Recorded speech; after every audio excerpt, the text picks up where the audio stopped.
मैं आपको एस्पिरेंट नहीं मानता अगर आपने सिलेबस की एनालिसिस नहीं की है, अगर आपने पीवाईक्यू की एनालिसिस नहीं की है। बुक कंप्लीट करने से कुछ नहीं होता, सिलेबस के टॉपिक को कंप्लीट करिए, दैट्स वेरी वेरी इंपॉर्टेंट। इस पूरे टाइम टेबल को हमने 3 फेज में डिवाइड किया हुआ है।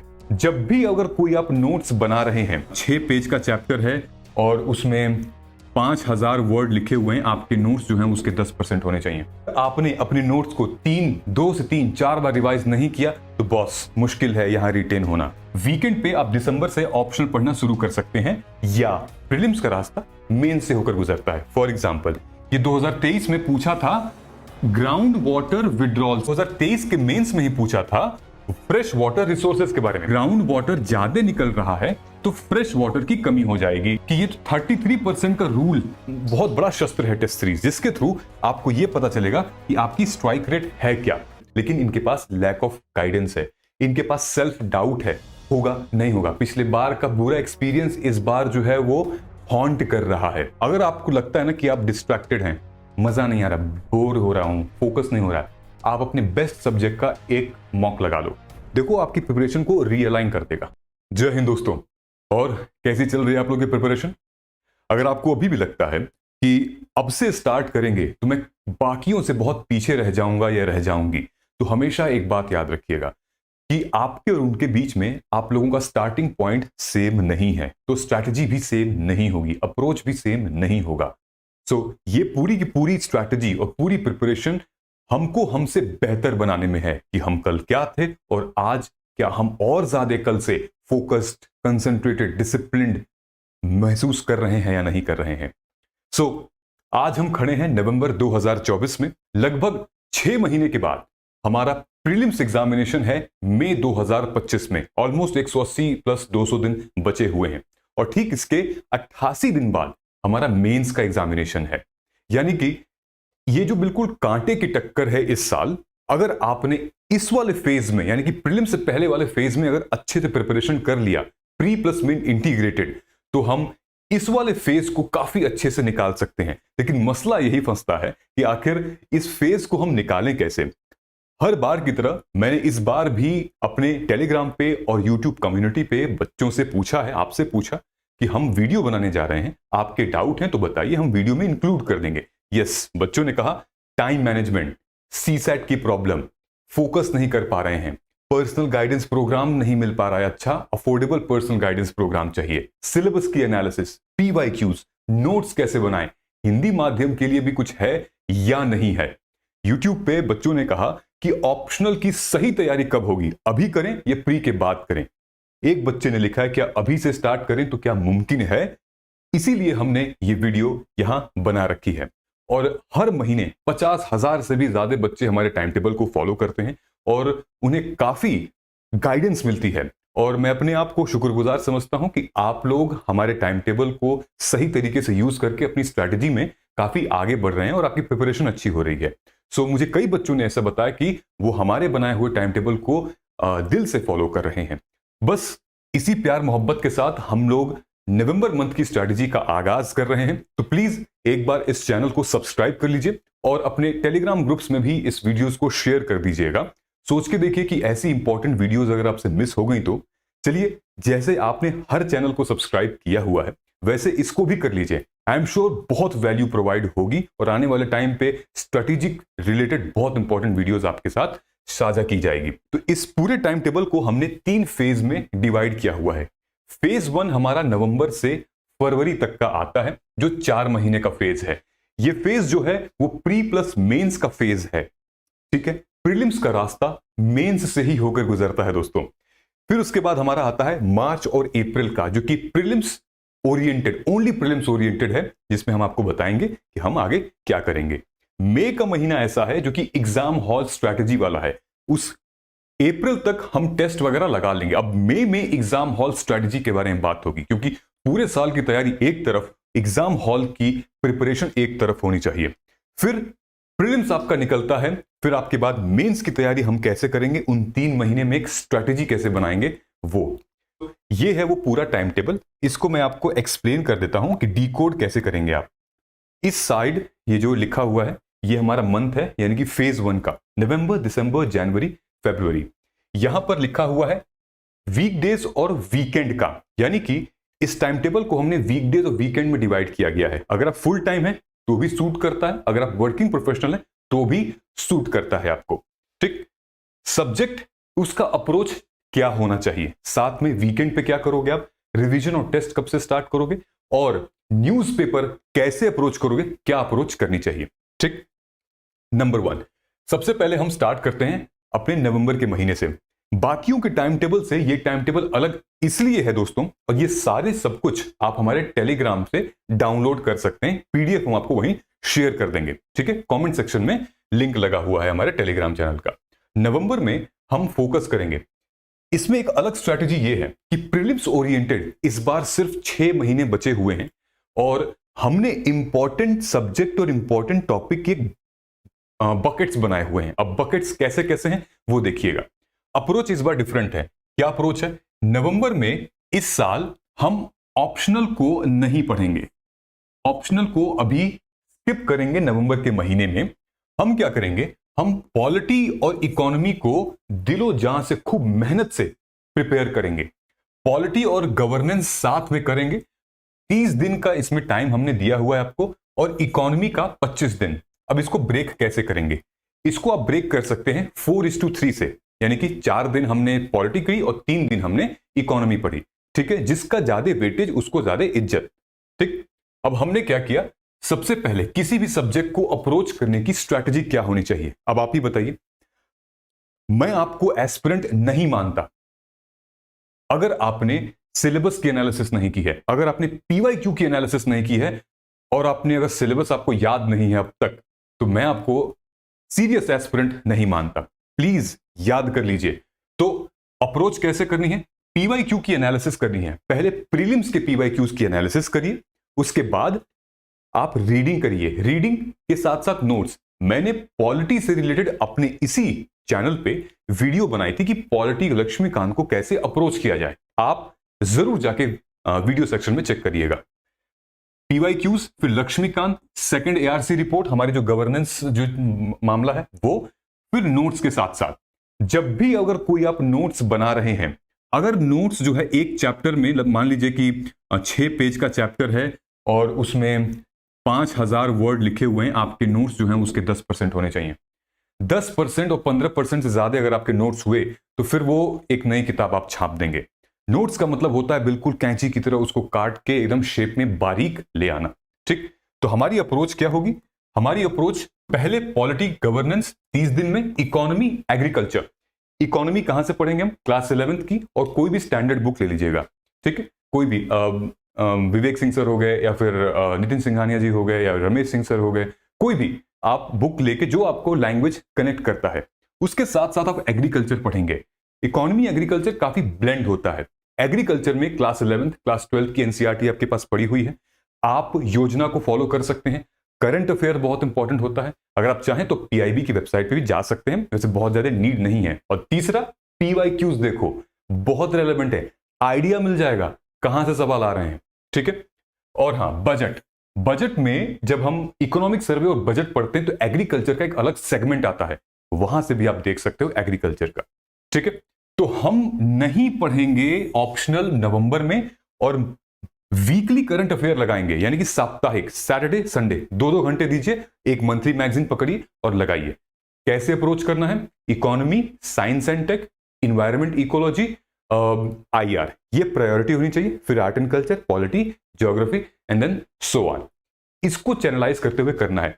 करंट अफेयर एक और काम करिएगा, करंट अफेयर आप, क्योंकि पीछे का अगर आपका छूट गया है कि जून, जुलाई, अगस्त, सितंबर, आप कैसे करें भैया, इसको छोड़े दीजिए, अभी रहने दीजिए। आप करंट मंथ से स्टार्ट करिए। जैसे मान लीजिएगा आप नवंबर में पहुंच गए हैं, अक्टूबर की बाय करिए, करंट मंथ से बाय करिए, और पढ़ते पढ़ते पढ़ते आप पहुंच जाइए कहां पे, मार्च तक। मार्च में आप पीटी 365 लीजिए, और फिर फटाक से जो जून से सितंबर तक का है उसको एक साथ वो एक रीअलाइन देते हैं, वहां से पढ़िए। ठीक है, ये एक स्मार्ट स्ट्रैटेजी है, मैं आपको बता रहा हूं। अगर आपको लगता है कि नहीं मुझे ट्वीक करना चाहिए तो ट्वीक भी कर सकते हैं आप, चेंज भी कर सकते हैं आप। रिवीजन, अगर आपने अपने नोट्स को 2 से 3-4 बार रिवाइज नहीं किया तो बॉस मुश्किल है यहां रिटेन होना, बहुत मुश्किल है। I am telling you, please जितना आप रिवाइज कर रहे हैं उतना करिए। बहुत से मेरे पास ऐसे जो जो मेरे पेड प्रोग्राम में बच्चे हैं, वो अपने नोट्स भेजते हैं कि भैया जरा ये नोट्स चेक करिएगा तो सही है कि नहीं।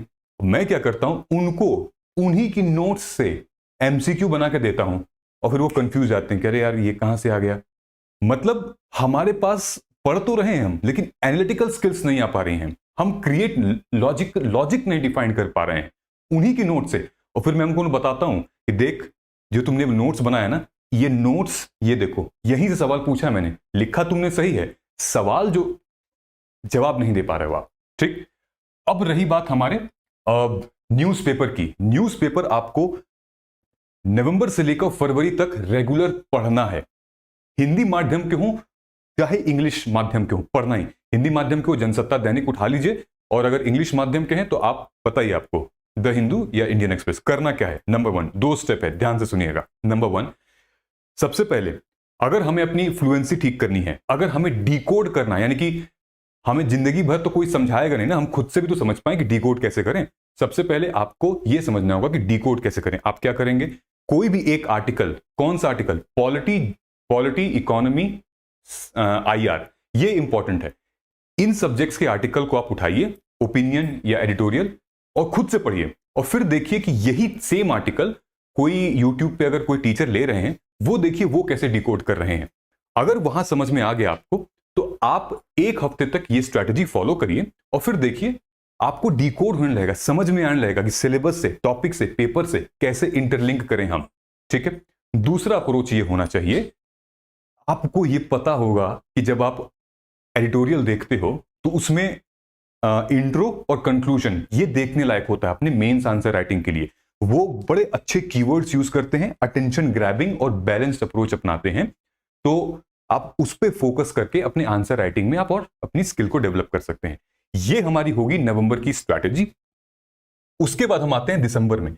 दिसंबर में थोड़ा बहुत आपका पॉलिटी चलता रहेगा, ठीक है। उसके साथ हम उठाएंगे ज्योग्राफी, एनवायरनमेंट, डिजास्टर मैनेजमेंट को।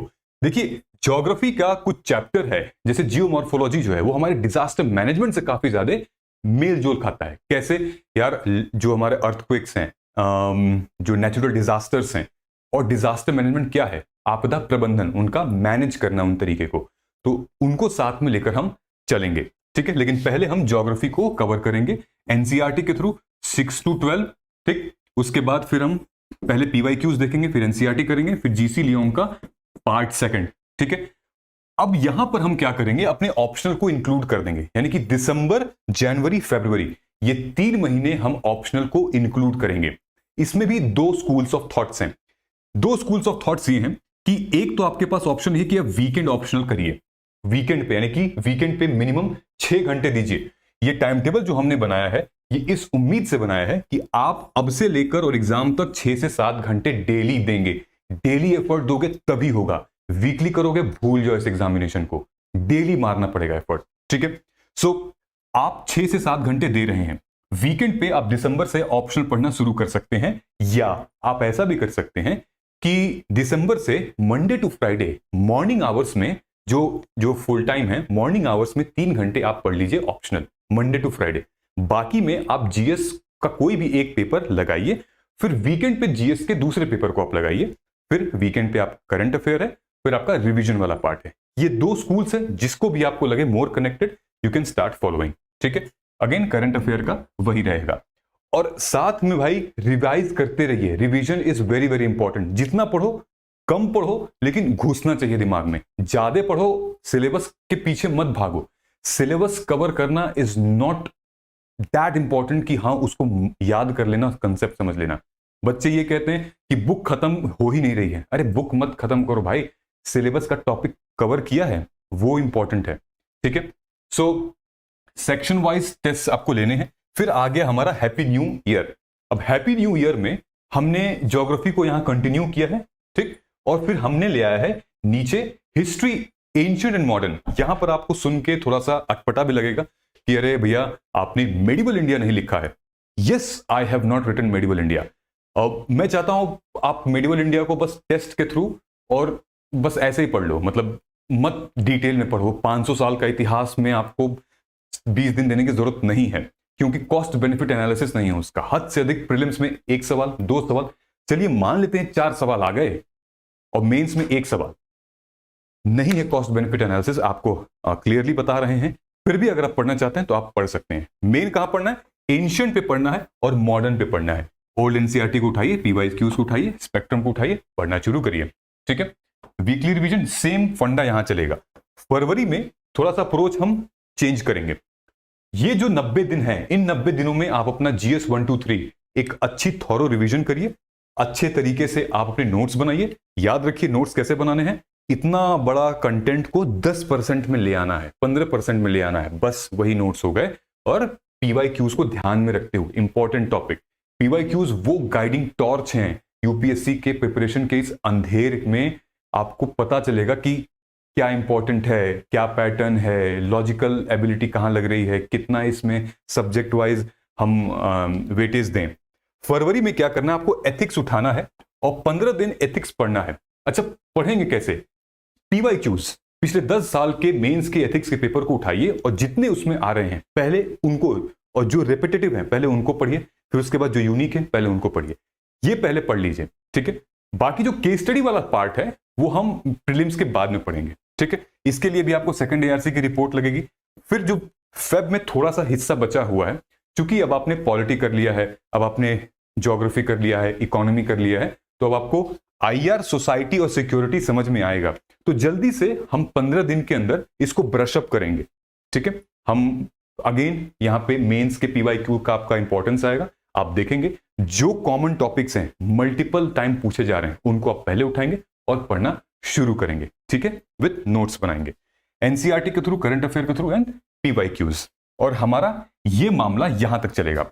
अब होता क्या है कि ये स्ट्रैटेजी तो बहुत सारे बच्चे देखते ही देखते हैं, लेकिन फिर भी वो हर 10 दिन पे कंफ्यूज हो जाते हैं कि हम करें क्या, अब क्या करें, बीच में कुछ गैप आ गया, बीमार हो गए, या अब क्या करें, किस तरीके से फॉलो करें। इन्हीं सारी प्रॉब्लम्स को निपटने के लिए मैं फेज 2 से पहले आपको इंट्रोड्यूस करना चाहता हूं हमारे इस गाइडेंस प्रोग्राम के बारे में। इस पूरे प्रोग्राम में हम लोग एक स्ट्रेटेजिक तरीके से चैनलाइज करते हैं, यानी कि 1-to-1 इंटरेक्शन, टाइम टेबल होता है, PYQs की इन-डेप्थ एनालिसिस होती है कि PYQs को करें कैसे भैया। तो टॉपर्स बोलते हैं, आप लोग बोलते हैं, तो हम आपको करना बताएंगे।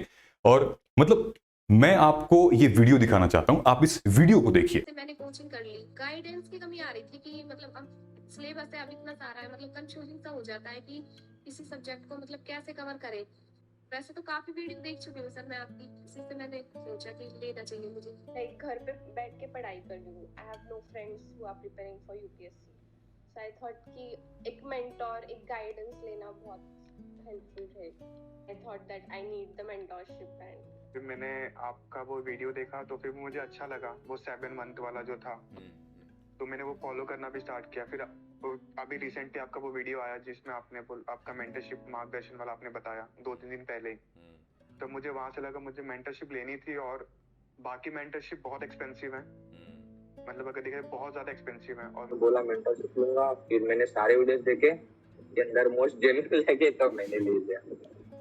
जो मतलब स्ट्रक्चर है उसका ही मतलब एक ये था, गैप था जो आपसे सर मिल रहा है, तो इसके लिए सर थैंक यू मेरे तरफ से सर। और आप भी सर बहुत अच्छा काम कर रहे हो, और जो भी इंस्ट्रक्शन आप दोगे सर, मैं मेरे जितना एफर्ट होगा मैं सर करूंगा। इस वीडियो में जितने भी एस्पिरेंट हैं ये बिल्कुल आप जैसे ही थे। जब ये आए थे तो बहुत कंफ्यूजन थी, सेल्फ डाउट हो रहा था, समझ में नहीं आ रहा था, एक प्रॉपर गाइडेंस नहीं थी। लेकिन अभी जो है वो काफी स्ट्रक्चर्ड हो गया। एटलीस्ट ये पता है कि अगले 1 महीने तक हमारा टाइम टेबल क्या है, हमें करना क्या है। और अगर डाउट है तो भैया है ना हमारे पास, उनसे पूछ लेंगे। ये प्रोग्राम का रोड मैप है, इसके थ्रू ये सारे के सारे एस्पिरेंट्स गुजरते हैं। आप इसको पॉज करके रोड मैप देख लीजिएगा, ठीक है। ये हमारा पर्सनल गाइडेंस प्रोग्राम और ग्रुप गाइडेंस प्रोग्राम में डिफरेंस है कि ये सारी चीजें पर्सनल गाइडेंस प्रोग्राम में मिलेंगी और ये ग्रुप गाइडेंस प्रोग्राम में मिलती हैं, जिसकी फीस है ओनली 15,000 रुपीज फॉर 2025 बैच, जिसकी फीस है ग्रुप गाइडेंस की only 3,999 for this years batch. ये सारी की सारी चीजें मिलेंगी। और अगर आपको 2026 के लिए, अगर आप बाई चांस वीडियो देख रहे हैं 2026 के लिए प्रिपेयर कर रहे हैं, तो सेम यही मल्टीप्लाई हो जाता है, सेम चीज वैलिडिटी के साथ, और amount 30,000 with 7,999 group guidance program है। ये व्हाट्सएप नंबर है, नीचे कमेंट सेक्शन में गूगल फॉर्म है, उस गूगल फॉर्म को भी आप फिल कर सकते हैं। हमारी टीम आपसे जल्दी कनेक्ट करेगी। ओके, अब आते हैं हम लोग फेज 2 में। फेज 2 जो है कि हमारा प्रीलिम्स मोड चला जाता है। प्रीलिम्स मोड में हम टेस्ट पे ज्यादा फोकस करेंगे। देखिए, जो टेस्ट होता है ना, फुल लेंथ टेस्ट, वो हमें अपनी प्रिपरेशन पर रीअलाइन करता है। अगर आपको लगता है ना कि आप डिस्ट्रैक्टेड हैं, मजा नहीं आ रहा, बोर हो रहा हूं, फोकस नहीं हो रहा है, आप अपने बेस्ट सब्जेक्ट का एक मॉक लगा लो। देखो, आपकी प्रिपरेशन को रीअलाइन कर देगा। 100% बता रहा हूं, रीअलाइन कर देगा। और फिर जब तक आप यहां तक नहीं पहुंच रहे हैं, तब तक जितने भी आप टेस्ट दे रहे हैं, दिल पे मत लेना। आपको अप्रैल से पहले जितने भी टेस्ट दे रहे हो, उनका फीडबैक इंपॉर्टेंट है। कहां पे कमी रह गई, कहां पे कमजोरी थी मेरी, गलत कितने थे, अप्रोच क्या था मेरा, वो सब डिटेल एनालिसिस करना। दिल पे, ईगो पे मत लेना, ठीक है। तो मार्च में हम पहले 15 दिन क्या करेंगे, जीएस पेपर की थॉरो रिवीजन और सब्जेक्ट वाइज टेस्ट करेंगे। जीएस पेपर 1, 2, 3 यानी कि 5 दिन पे हम लगातार इसको करेंगे। और किसके, सब्जेक्ट पीवाईक्यूज को हाथ में रखे हुए। बेटा, पीवाईक्यूज बहुत इंपॉर्टेंट है, इसको हाथ में रखे हुए, ताकि ये आपका हमेशा गाइड करता रहेगा। सब्जेक्ट वाइज टेस्ट होगा, तभी इंट्रोड्यूस होता है मार्केट में पीटी 365। अब आपको पता ही है पीटी 365 में करना क्या है। जो हमारे economy, science and tech, environment, ecology और आईआर, इन पर आपको टूट पड़ना है और कवर करना है अच्छे से, ठीक है। पीटी 365 हो गया। अब आता है यहां से हमारा रोल सीसैट का, मार्च से, ठीक है। हाँ, सीसैट को हमने अभी इंट्रोड्यूस किया है, लेकिन आपके स्टेज में करना पड़ रहा है, क्योंकि आप स्टार्टिंग कहां से कर रहे हैं, नवंबर से। फिर भी डुएबल है, ऐसा नहीं है। सीसैट का भी फियर बहुत ज्यादा भी क्रिएट किया गया है। सीसैट को सबसे बड़ा सोर्स है पीवाईक्यूज, पिछले 10 साल का। PYQs is the biggest source. Second source is for maths, class 6 to 10 NCERTs for maths. Reasoning के लिए जो सबसे बड़ा सोर्स है वो आरएस अग्रवाल साहब की है, किताब आती है मार्केट में, और पीवाईक्यूज। कॉम्प्रिहेंशन के लिए सबसे बड़ा रिसोर्स है वो आपका खुद जो डेली न्यूज़पेपर आप पढ़ रहे थे, वो और पीवाईक्यूज। हो गई प्रॉब्लम सॉल्व। तो इसको आपको करना है, वीकली करना है, एफएलटीज के साथ वीकली लगाइए, Saturday Sunday, Saturday Sunday, Saturday Sunday, और टारगेट करना है, ठीक है। फाइनली हम लोग आते हैं अच्छा, अप्रैल में प्रीलिम्स ओरिएंटेड पूरा का पूरा 30 दिन रहेगा। कैसे रहेगा, मॉक टेस्ट लगाएंगे, यानी कि फुल लेंथ टेस्ट्स लगाएंगे हम लोग, ठीक है। पीटी 365 को हम लोग टॉप जो करंट अफेयर रिलेटेड हैं उनको कवर करेंगे, एटलीस्ट रिवाइज करेंगे 3 टाइम्स। और फुल लेंथ टेस्ट का हम लोग क्या करेंगे, हम टेस्ट देंगे, उसकी एनालिसिस करेंगे, और वीकली हम क्या करेंगे, उसको रिवाइज करेंगे कंटेंट, ठीक है। मई में हम एग्जाम हॉल स्ट्रैटेजी के बारे में बात करेंगे। ओनली एग्जाम हॉल स्ट्रैटेजी, यानी कि अप्रोच कैसे करें पेपर को, 100 में से कितने क्वेश्चन को टारगेट करें, 100 करें, 150, कितने मार्क्स को हम टारगेट कर सकते हैं, सीसैट को कितने मार्क्स को टारगेट करना है, एग्जामिनेशन हॉल में स्ट्रैटेजी क्या होनी चाहिए, 20 दिन में पहले 5 दिन, दूसरे 5 दिन, तीसरे 5 दिन में रिवाइज कैसे करेंगे, शॉर्ट नोट्स को कैसे हम शेप करेंगे, ठीक है। अब हम लोग आते हैं अपने आगे प्रोग्राम में। जब आपका प्रीलिम्स क्लियर हो जाएगा तो आप में से बहुत सारे बच्चे जो हैं वो मेंस की तैयारी करेंगे, यानी कि मेंस 2025, जिसके लिए सिर्फ 88 डेज बचे हैं मार्केट में। और यहां पे जून से लेकर अगस्त तक की स्ट्रैटेजी हमने बनाई हुई है, जून, जुलाई एंड अगस्त। इसके बारे में भी हम बात कर सकते हैं, आपके पास टाइम टेबल दे दिया गया है, आप टाइम टेबल टेलीग्राम से डाउनलोड कर लीजिएगा। फिलहाल हमारे लिए जो इंपॉर्टेंट है वो है प्री वाला जोन, ठीक है। It's very dynamic, it's very challenging, so pre पे हमने ज्यादा फोकस किया हुआ है। मेंस की स्ट्रेटजी बनाई हुई है, बहुत ही डिटेल स्ट्रेटजी है, तो आप देख लीजिएगा टाइम डाउनलोड करके, ठीक है। दोस्तों, ये जितना भी टाइम टेबल मैंने बनाया है, इसके पीछे एक लॉजिक लगा हुआ है। लॉजिक क्या था, मैंने शुरू में आपको बताया था, हमने बकेट्स बनाए हैं। ये बकेट्स है, यानी कि UPSC prelims subject wise priority है, ये मार्क्स के वेटेज के हिसाब से, यानी कि polity, economy, geography, history, current affairs, CSAT तो खैर है ही। अब पॉलिटी अगर आप कवर कर लिए तो आपका गवर्नेंस, कॉन्स्टी और सोशल जस्टिस, सिक्योरिटी जो है आप इजीली समझ सकते हो। सेम इकोनॉमी के साथ एग्रीकल्चर, फिर यूनियन बजट और करंट अफेयर, ठीक। Geography, environment, disaster management. History, art and culture important है, मॉडर्न इंडिया, एंशिएंट। मेडिवल को हम स्किप कर देंगे, हम टेस्ट के थ्रू इसको समझेंगे और पीवाईक्यूज के थ्रू समझ लेंगे, ठीक है। और करंट अफेयर्स में ये 3 सोर्सेस। प्रीलिम्स और मेंस की स्ट्रैटेजी होती क्या है, जैसे आप लोग कहते हैं कि भैया होती क्या है स्ट्रैटेजी प्रीलिम्स और मेंस की, देखिए मतलब ये है कि एक टॉपिक से प्रीलिम्स और मेंस दोनों में सवाल आ रहे हैं, तो यही होता है कि मेंस प्रीलिम्स का रास्ता मेंस से होकर गुजरता है। फॉर एग्जांपल ये 2024 का ही पेपर है, ये प्री का और मेंस का। आर्टिकल 21 से रिलेटेड यानी कि राइट टू प्राइवेसी से रिलेटेड सवाल आया था। मेंस में भी GS2 में भी राइट टू प्राइवेसी से रिलेटेड सवाल आया था। तो अगर आप इसको अच्छे से कवर करते हैं तो ये और ये एक साथ आपका अप्रोच कवर हो रहा है, ठीक। दूसरी चीज, फिर इसी साल क्वेश्चन आया था हमारा एडहॉक कमिटी यानी कि एथिक्स कमिटी इन लोकसभा, और सेम ऐसा क्वेश्चन आया था 2024 के मेंस में डॉक्ट्रिन ऑफ डेमोक्रेटिक गवर्नेंस, ठीक है। तो हालांकि ये सब टॉपिक है लेकिन मैच करते हैं, यानी कि जो डॉक्ट्रिन ऑफ डेमोक्रेटिक गवर्नेंस है उसके अंदर ये एथिक्स कमिटी आएगी ही आएगी, ठीक है, क्योंकि चेक्स एंड बैलेंसेस होता है, डिस्क्वालिफिकेशंस एंड इंटरनल इश्यूज, तो इसके अंदर ये टॉपिक के अंदर आपकी एथिक्स एंड एडहॉक कमिटी है। तो जब आप पढ़ेंगे तो भाई दोनों आपका कवर होगा, ठीक। ये होता है प्री प्लस मेंस अप्रोच। तीसरा क्या है? तीसरा है ज्योग्राफी का एक कंसेप्ट है, टॉपिक है, क्या है कि ये 2023 में पूछा था ग्राउंड वाटर विड्रॉल से रिलेटेड, ठीक है, और फिर 2023 के मेंस में ही पूछा था फ्रेश वाटर रिसोर्सेज के बारे में। हालांकि ये दोनों डिफरेंट टॉपिक है लेकिन हैं इंटरलिंक्ड। अगर ग्राउंड वाटर ज्यादा निकल रहा है तो फ्रेश वाटर की कमी हो जाएगी, है ना कंसेप्ट। सो ये एक दूसरे से इंटरलिंक्ड है। यहां पे ग्राउंड वाटर विड्रॉल के बारे में बात हो रही है और यहां पे फ्रेश वाटर रिसोर्सेज के बारे में बात हो रही है। अगर आपने इसको पढ़ा इसको छोड़ दिया तो लॉस, इसको पढ़ा इसको छोड़ दिया तो लॉस, ठीक है। अब कुछ चीजें हैं जो कि हम यहां पर डिस्कस करेंगे कि काश ये हमें पता होता जब हम प्रिपरेशन कर रहे थे। ये कुछ इंपॉर्टेंट चीजें हैं। क्या है कि ये 33% का रूल, यानी कि 33% ही आपको सिर्फ स्टडी करनी है, रीडिंग करनी है, ठीक है, जो आप पढ़ रहे हैं। बाकी का जो 33% आप दे रहे हो वो आप मॉक टेस्ट लगाइए और आंसर राइटिंग करिए, और उसके बाद जो 33% बच रहा है वो है रिवीजन और शॉर्ट नोट्स, और जो बाकी का 1% है वो आप मेरी बात मान लीजिए, ठीक है। तो 33% हमें रिवाइज करना है, शॉर्ट नोट्स बनाना है अपने पूरे प्रिपरेशन के जर्नी में। 33% हमारे मॉक टेस्ट और आंसर राइटिंग होने चाहिए उसमें, जो कि हमें रीअलाइन करेगा अपने प्रिपरेशन पे, और सिर्फ 33% जो हिस्सा है वो हमारे स्टडीज में जा रहा है, रीडिंग में जा रहा है, ठीक है। तो ये आप समझ रहे हैं ये एनालिसिस। उसके बाद आता है वाद विवाद, यानी कि जो हम अपने ग्रुप प्रोग्राम में करवाते हैं, डिस्कशन विथ एस्पिरेंट्स।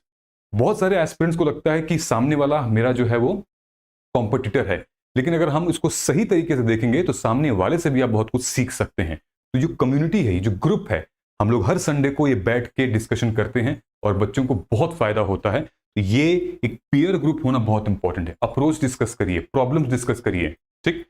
दूसरी टेस्ट सीरीज को हमें बहुत बड़ा शस्त्र है टेस्ट सीरीज, जिसके थ्रू आपको यह पता चलेगा कि आपकी स्ट्राइक रेट है क्या, कितना आप एक बार में अटेम्प्ट कर ले रहे हो, आप नेगेटिव मार्किंग कितनी है, कहीं आप बहुत ज्यादा नेगेटिव तो नहीं अटेम्प्ट कर ले रहे हो। तो ये एक स्ट्रैटेजी होती है। Prelims examination is examination of logic, it's research and analysis and full time management.